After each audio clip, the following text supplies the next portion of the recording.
Hi, I'm Shota from Japan. And I'm Amber from the US. And this is Kotatsu Club Podcast, where we talk about life, travel, and language study in Japan. Yes, sir. So what are we talking about today, Shota? We're talking about Akiya today. Do you guys know what Akiya is? What are Akiyas? So I feel like if you're watching this, you probably already know, but just in case, it's not an abandoned house, but it's kind of is it an abandoned house? Akiya translates to abandoned houses. So it is an abandoned house. Yeah, it is an abandoned house. That you can acquire for either super cheap or free. And you technically don't need a visa to buy one of these houses. To purchase it, yeah. So I feel like they've been quite popular online. Right. I've been seeing a lot on the internet about buying Akiya. Yeah. Have you guys seen the Instagram account called Cheap? Is it called Cheap House Japan? Yeah, I think I've you seen it. follow that account, right? Yeah. I follow that account, and literally all my friends follow that account. Everybody's interested We're all on in the it. lookout. Maybe you're interested in it too. You probably already. Let us know if you already follow them. Yeah, because how could you not interested in stuff like that, right? Mm-hmm. You know. Because I think Italy is having a similar problem as Japan, where a lot of farmlands and houses are going abandoned because the population's aging and stuff like that. But this is kind of exciting, right? I was like, wait, I get to live in an Italian countryside for cheap? Right. On the surface. It definitely looks really good, especially with, I think, the housing crisis that's going on. Particularly in the US. I feel like if you want to buy a house in the US, you need to have $1 million or something crazy like that. At least, yeah. So I think when people from the US see that, you can get a nice house in Japan for $10,000, they kind of want to jump on it. Especially the renovation process has been really romanticized, I think, online, and it does look amazing. If you watch it on YouTube, it's what's it called? Fast Laps? Or what's it called? Oh, Fabs. I know what you're talking about. I don't know the exact. They just speed up the process. In the video. So I was like, oh wow, it's been renovated so well. It looks fun. I kind of want to do it. I will be doing it. Yeah, we both are interested. Yeah, we will be doing it. So if you're interested, don't worry, you're not alone. I think a lot of people are. Yeah, but we kind of want to talk about the reality of things today, right? Because like you said, it's been romanticized a lot and stuff like that. So what do you think are the hidden problems that people are not talking about? Yeah, I think that's a really good point because a lot of the things you see online are just the good side. So it's just the beautiful house, the before and afters in the countryside. And I think people don't share as much of the difficulties that come with it. I also don't think this is something that everyone would like. I think on paper, it looks like something everyone would like. Yeah, that's very important thing to point out. This is not for, not to crash anybody's dream, but I don't think this is for everybody. Yeah, for sure. So I think people really underestimate. Yes, it seems cheap on the surface when you think about buying a house for free or $10,000 even USD. Yeah. But when you factor in all of the labor that has to go into renovating it, and the termite problems, you're getting a house that's old and needs a lot of work. You kind of have to rip out the whole thing and start from scratch a lot of times. Right. And it does cost a lot of money. It's hard to find labor out in some of these remote countryside places. So a lot of things you're going to be doing yourself. If you don't have experience building, you're going to have to be learning it. It's going to take a lot of your time and a lot of money. I hear that some houses might cost even more to renovate than building a brand new house. I mean, frankly, that's why a lot of people go for brand new house nowadays in Japan, because it's because you have to make it earthquake proof and you have to obey certain laws. And I think if you're trying to save money, that's not a good idea. Yes, it can end up costing you less, but often it costs more. Yeah. In your time and resources. Yeah. And your money in the end. And the headaches that come with dealing with the rodents and termite issues. I've seen a lot of people having to deal with termite issues where they end up having to end up knocking down the house. Even. Right. I think even before we get into this though, we should probably first talk about the housing market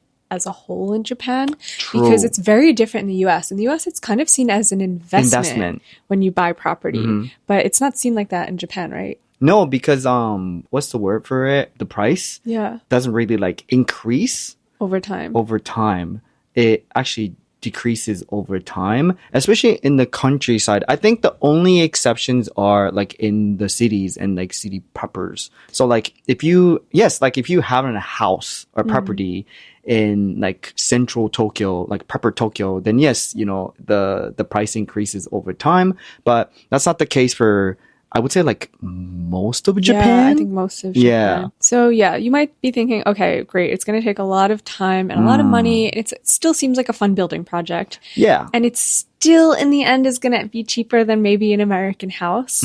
But I think there are some other things to consider for sure. as well. When you're moving to these like super remote countryside villages in Japan, they are beautiful. Very, very beautiful. Beautiful. But they can feel a little isolated, right? Right. So I guess like if you're like living in the US or like elsewhere and, oh, cool, you know, like they're selling houses for cheap, or sometimes they're like giving them away. All right, let's go move to a Japanese countryside. But like I feel like that comes with like its like own set of like difficulties as well, because smaller communities in Japan, they're like very tight knit. You know, there are like a lot of like unique rules and stuff like that to follow. I think people aren't really, in some cases, welcoming to outsiders in these really small rural villages who are gonna, I think, disrupt the harmony of like what they're used to. Like this isn't even about being a foreigner, because even people from Tokyo who want to move to these rural things, like who are Japanese but like are coming from Tokyo, often not often, but like can get rejected from the local villagers when they try to move there. I mean, I guess it's the same thing everywhere, right? Because like when I feel like when I lived in like places like Michigan and Wyoming, you know, like I try to understand like what the locals want, and trying to like assimilate with that, and like I try to go with it. You know, I try to understand their values and like how they want to like live their life, because you know they had been you know living in that place for you know longer, and they built generations and you know they built life around it. So I think it's like respectful thing to you know understand you know where they come from and their values are. Yeah, that being said, like if you speak Japanese and you're like very willing to assimilate, like you will be welcomed probably, and that won't be an issue. I think some people don't realize the level of assimilation that they have to kind of conform to if they want to be part of the community in these villages, and the level of Japanese that you need to really not feel isolated and alone. Because people usually don't speak English in these rural countryside villages. Yeah, I mean, you can safely assume that almost always people don't. I mean, there might be a few people that can like understand and speak broken English, but it's usually like, for example, like my mom, you know, like yes, like she has, well, supposedly she has studied English in school, right? I mean, supposedly, but that's like what, like decades ago. So she doesn't remember that, you know, like she doesn't know how to you know, speak English. It's safe to assume that people don't speak English much. Yeah, and I think something to keep in mind, like if you're like, I don't think I could do that level of assimilation and my Japanese isn't there yet, there's other options available. Like you can still get a cheap house in Japan that's not necessarily an Akiya, because like Shota said before, like the housing prices depreciate over time. Right. That even if you want to come to Tokyo, like there's like some Tokyo houses that are on sale. You can see on the cheap houses. Is it called Cheap House Japan? I think it's called Cheap House Japan. We'll Cheap write Houses it Japan. Yeah. in the YouTube description. We'll link up in the description. Yeah. But anyway, you can get a cheap house that's already built that does not need renovation and isn't in a rural place in Tokyo and like in other parts of like in other cities that aren't, again, these super rural villages. Right. Yeah. So who do you think would be a good candidate, Shota, for someone who actually wants to like renovate a house and like go to these rural villages? Well, first of all, like I said, like it shouldn't be a financial reason. Right. Right. So it takes a lot of dedication, and they're giving houses away under the condition of they assume that you're like committing to the local area. So like you have to be aware of that, and like you have to kind of like love that area, Yeah. in order for you to, stick around and like commit like big chunk of your life to it. You can't just like go like, well, I mean, they're not gonna like restrict your like freedom or anything, but like they kind of expect you to, be part of the community, be part of the circulation of economy, and, they expect you to contribute to the community, right? So I think honestly, like you need to be like Japanese countryside otaku. Yeah. Otherwise, honestly, I think you're gonna hate it. Yeah, right? yeah. You might end up putting on all of this like work and money into renovating a house, and then realize like you don't want to live there in the end because of the rejection and pushback you're getting from the local community. If you're not, again, high Japanese level, willing to assimilate, and I think the willingness to assimilate, you have to take it to another level. Like you have to like really, it's really different than the U.S. where it's more of an individualistic society. Like you're really expected to be part of the community, and again, bring value to it. Put other people maybe in your community before your own wants and needs. Yeah. So I think that's what's hard for Americans to realize who haven't lived here before. Maybe. In general. Not everyone, of course. Yeah. I feel like the realistic steps to be taken is what you did. Because you kind of like accidentally tested the water first, right? I mean, you lived in Kochi and you fell in love with it. And I think now you're ready to like take that to another level, Because you would be perfect candidate to like go into the community and, I don't know, buy up a house, renovate it. Not settle down, but like be part of the community for like a longer period of time.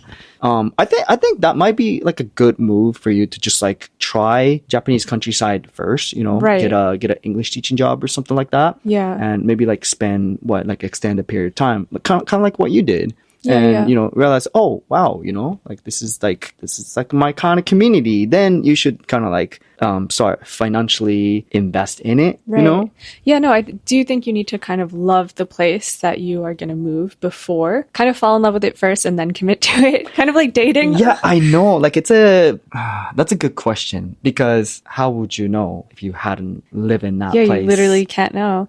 I think if you watch a few episodes back, we had Kira on the podcast, and she really loves the community that she lives in. It's very clear that she lives in Hiroshima. Yeah, she lives in a super rural countryside place in Hiroshima. I think she would be a great candidate for like buying and renovating an Akiya and living there, because she does genuinely love the community, want to be part of it, and want to bring value to it. And she's kind of connected with the local people, like joined in on community festivals and stuff like that. And if you're like someone like that, I think you would be a great candidate probably for someone. I think to an extent, like you kind of have to be like extroverted a little bit. Yeah, you have to like get yourself out there.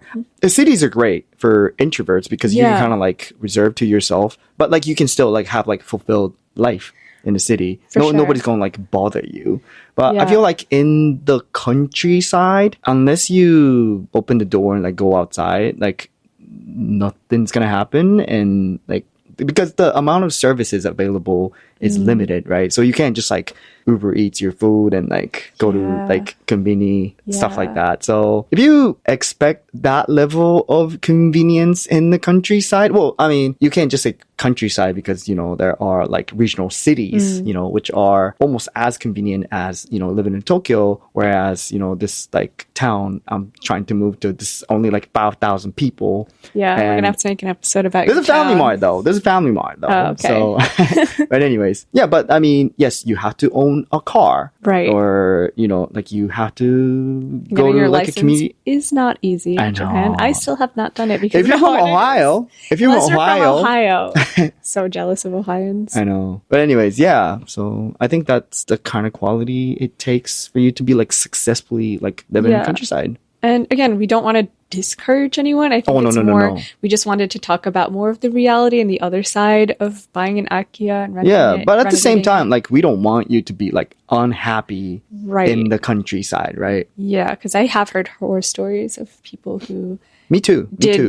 Go through all of the effort and time and like made it. And even some people who like wanted to rent it out as a vacation home and like make it a side hustle, but then they don't realize like how low the accessibility to the place is. Right. So people can't get there. And also that the community, again, does not want a bunch of tourists showing up to their doorstep and like staying like different people in this house all the time. So yeah, like if you're Yeah, if you're trying to like establish a business for the mass, like mass inbound tourism and stuff like that, I don't think a lot of countryside in Japan, they're not good fit. Yeah, there are places that are, but you have to research it. Right. You do have to research it. So now that we Got all talked the about negative stuff the out of the negatives way. out of the way, now, if you're still watching this and if you're still like, passionately thinking about, moving to Japanese countryside, there are like a lot of good things about living in countryside in Japan, getting Akiya and like, work on your renovation projects and stuff like that too, right? Yeah, for sure. There's definitely a lot of people who do it and who are really happy. And I think the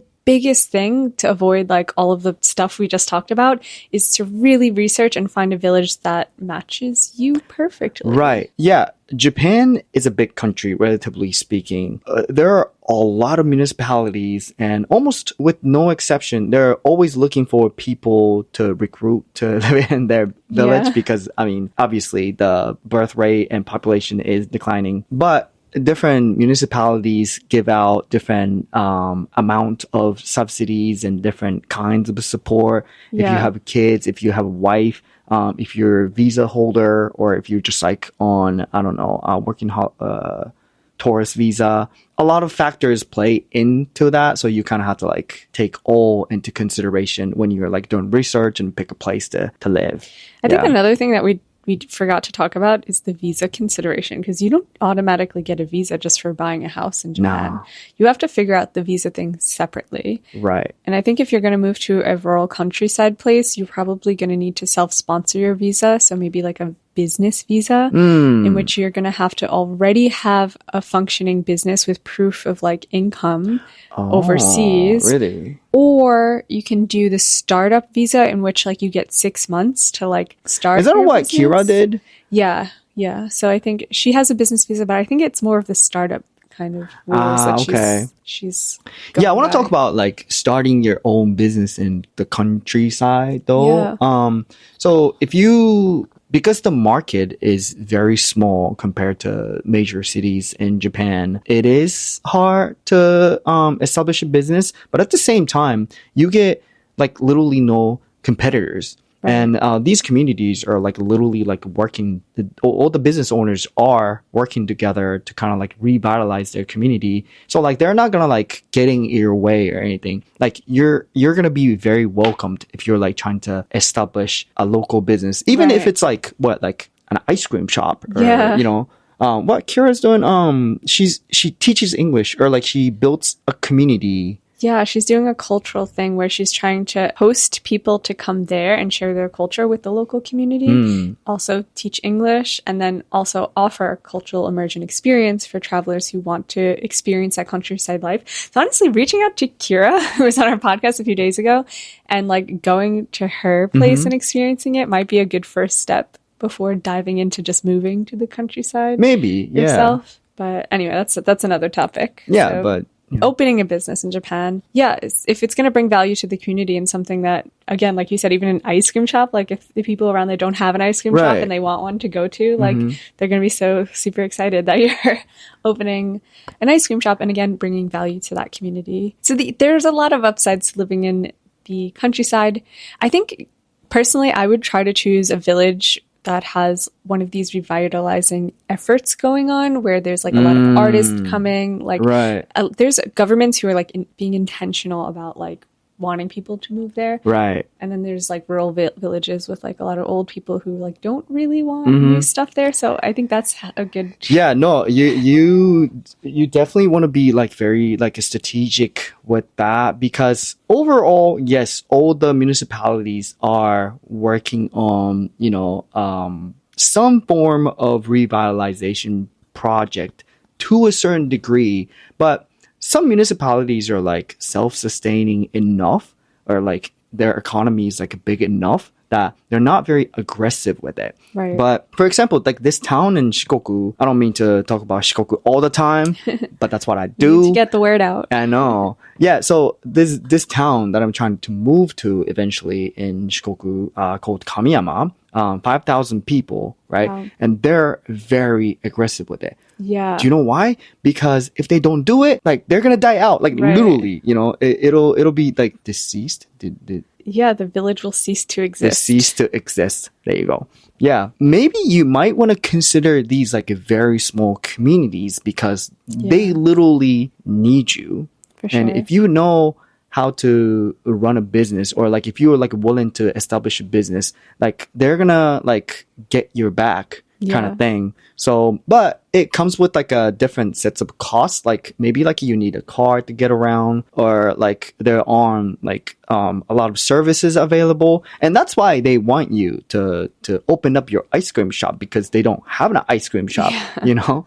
And in the town, there's this I think he's Irish, but he's from like Belgium. No, this is this Irish dude that used to live in Belgium to learn how to brew cerveza, beer. Right? Duolingo. Sorry, I was working on Duolingo.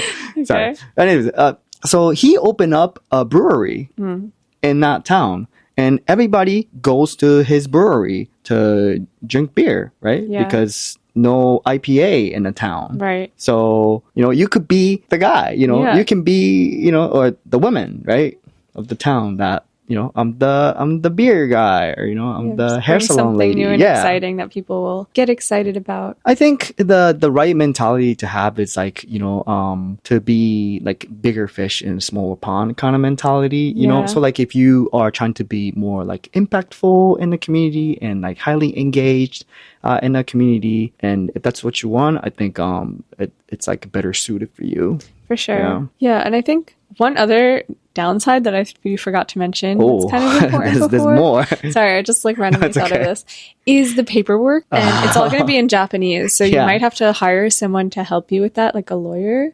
because you're going to be going to City Hall, and like when you're establishing your business and like your house, like there's a lot of paperwork that you wouldn't necessarily even know about, like as an American when you move into a town. So when anyone in Japan moves into a new town, you have to do paperwork, like move in paperwork, move out of your last place. Paperwork. You have to get the paperwork to, you know, submit to the newer municipalities and stuff like that. It's a lot. Yeah, and that's just even the small part of it. Like I know Kira actually right now is really struggling with all of the business paperwork because there is no English support. So do be wary of that too. Make preparations. Hire your lawyer to help you, or get a friend who's really good at Japanese and is really nice and has a lot of time and Can I make an counter argument? Well, not really counter argument, but like to go along with that. In a smaller community, like everybody is willing to help you. Okay. So, you know, it's true that there's not much services to support you available,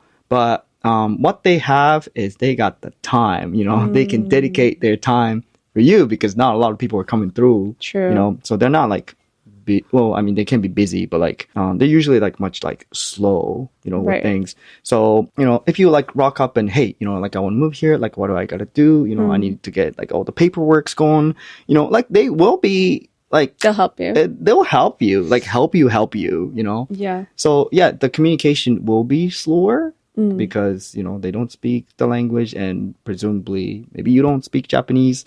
But then I think it's kind of nice because in the countryside, initiating communication is much easier, right? Because in Tokyo, if you walk down the street and if you see a guy, you have literally no reason to talk to that person. But like in the country, like you know about this, you know, especially like as an American person, you know, being in like prefectures like Kochi, like they've got all the reasons in the world to initiate a conversation. Yeah. So I feel like connecting to others is much easier in countryside, and so that can like contribute back to, you know, when you're like working on paperwork and stuff like that. I think that definitely can happen sometimes, but I know even Kira, who does have connections in her countryside place, is struggling right now with paperwork. No doubt. Because again, it's all in like kanji and stuff, so it's like it's a lot. It's all like kaki kotoba. Yeah. I think you're gonna have to struggle. You should consider it as something to prepare for. Paperwork in Japan is rough, but on the other hand, the reason why everything runs so smoothly here is because everything is so meticulous, like the paperwork and stuff. So two sides. Two sides of the same coin. For sure. So if you have any questions about or advice, if you've like done it or you know anything about doing. Yeah, no, especially you've done it, like reach out to us. I think the interest is there. Yeah. So I think we want to like kind of like follow up with it, make part 2 or like even more. So if you have done it or like if you're interested in it, do reach out to us and, ask a question or like, give us some advice. So. Leave all of your questions down below and we'll try to answer all of them. Also, you can email us at kotatsuklubbpodcast@gmail.com. Thanks for watching. Peace. Or listening. Bye. Bye.